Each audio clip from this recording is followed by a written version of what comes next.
sida aad arkayseen maanta waxaa dhacay kulankii ugu horeeyay oo dhex maray madaxweynaha dawladda Puntland intii la doortay iyo guddiga wadada Ceel Daahir shirkaasna wuxuu ku saabsanaa guud ahaan xog waraysi guddigu inuu fursad u helo madaxweynaha ay uga waramaan wadada Ceel Daahir Ceergaabo sidii markii hore ay ku bilaabatay hadda meesha ay marayso shaqadeedu sida ay u socoto in madaxweynuhu guddiga madaxweynaha warbixin buuxda ay siiyaan muhiimadda koowaad oo shirkan maanta laga lahaa saasay ahayd guddiguna warbixintii way dhiibeen oo madaxweynaha waxay uga warameen wadada shaqadeedu sida ay u socoto dhaqaalaha wadada soo galay ilaa iyo hadda iyo meesha wax marayaan ayay uga warameen maamul ahaan wadada sida loo maamulo ayay guddigu uga warameen madaxweynaha shaqada farsamo ahaan siday u socoto iyo injineerada wada iyo aqoonta lagu wado ayay guddigu madaxweynaha uga warameen runtii warbixin dhammaystiran oo madaxweynuhu 100% uu ku qancay ayay guddigu madaxweynaha u gudbiyeen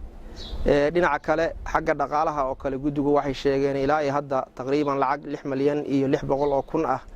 inay soo gashay guddiga marka laga soo bilaabo 2016 ee 2015 markii bilaabatay lacagta wadada loo ururinayo ilaa lacag 2 milyan iyo 500 kun inay ku jidho asad ama qalab runtii Puntland iyo Soomaaliya dhanbaba hanti u noqon doona oo wadooyinka oo dhan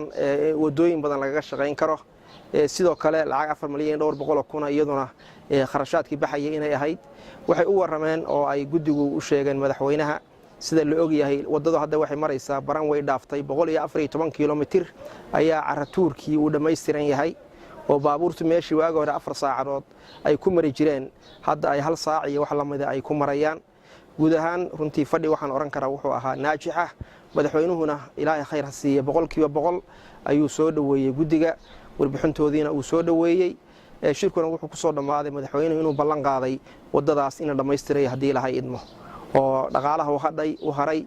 si kastaba ha ahaatay in la raadin doono hadii la idmo wadadaasna iyadoo la isku duuban yahay la dhameystiri doono shirkiin intaas ku soo dhamaaday guul buuna ahaa runtii guddigii iyagoo aad iyo aad ugu qanacsan ayay ka soo baxeen madaxweynaha laftigiisuna warbixintii haduu dhageysay isagoo aad iyo aad u qanacsan saas shirkii ku dhamaaday wabillahi tawfiiq